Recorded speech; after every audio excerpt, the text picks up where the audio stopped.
Bachelor of hotel management లో university first rank, second rank, third rank. Sun international, Visakhapatnam, Hyderabad. అందరికీ నమస్కారం అండి.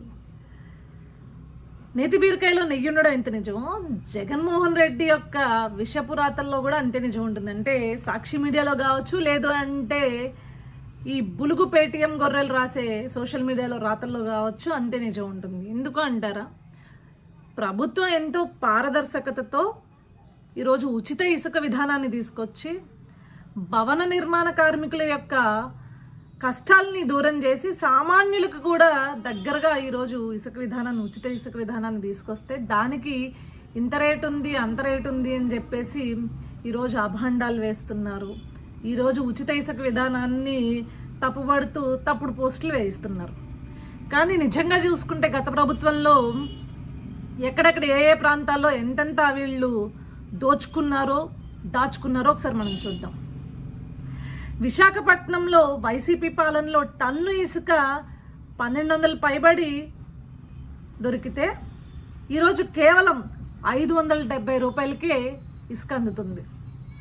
అదేవిధంగా విజయవాడలో వైసీపీ పాలనలో టన్ను ఇసుక 1500కి దొరికితే ఈరోజు కేవలం 600 రూపాయలకు మాత్రమే లభిస్తుంది.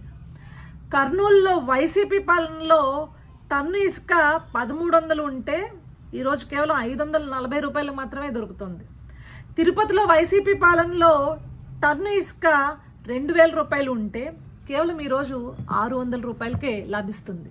కానీ అంటే అక్కడ ఎక్స్పోర్ట్ చేసేటప్పుడు, లోడ్ ఎత్తేటప్పుడు మనుషులకి ఇచ్చే కూలీ విషయంలో కావచ్చు, లేకపోతే అక్కడ ఉండే రీచ్లో జరిగే ఏవైతే ఎక్స్ట్రా సంబంధించిన ఛార్జెస్ ఏవైతే ఉంటాయో వాటిని మాత్రమే ఈరోజు ప్రభుత్వం వసూలు చేస్తుంది, కానీ ఎక్కడ ఇసుకకి వసూలు చేయట్లేదు.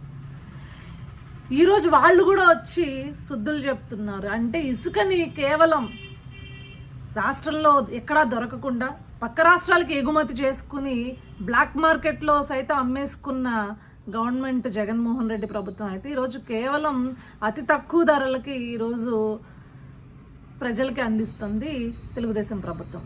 అలాంటి వాళ్ళు కూడా వచ్చి ఈరోజు వాళ్ళ యొక్క సాక్షి మీడియాలో కావచ్చు, లేకపోతే సోషల్ మీడియాలో కావచ్చు, ఇలాంటి పిచ్చిరాతలు రాస్తూ ఉంటే ప్రజలు చూస్తూ అన్నీ గమనిస్తూ ఉన్నారు. ఇప్పటికే 11 సీట్లు ఇచ్చారు. రేపొద్దున మీరు ఇలాంటి విషపురాతలు కనుక మళ్ళీ రాస్తే ఖచ్చితంగా ఆ 11 సీట్లలో ఒక నెంబర్ తీసేస్తే మళ్ళీ మీకు వచ్చేది ఒకటే అనేది గుర్తుపెట్టుకోండి.